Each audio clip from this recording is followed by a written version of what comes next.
Hello guys and welcome to How to Socials. In this video I'm going to show you how to get an emoji on your TikTok display name. So let's start. First open the TikTok app.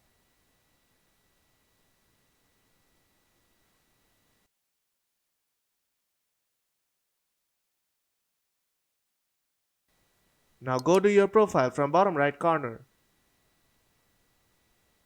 Now tap on three dots on top right corner. Now tap on name. Now tap on the smiley icon on your keyboard and enter any emoji you like.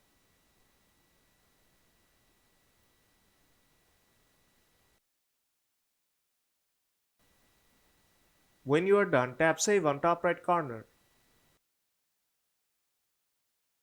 And that's how you can get emoji on your display name on TikTok. So if this video helped you out, then don't forget to leave a like and see you in the next tutorial.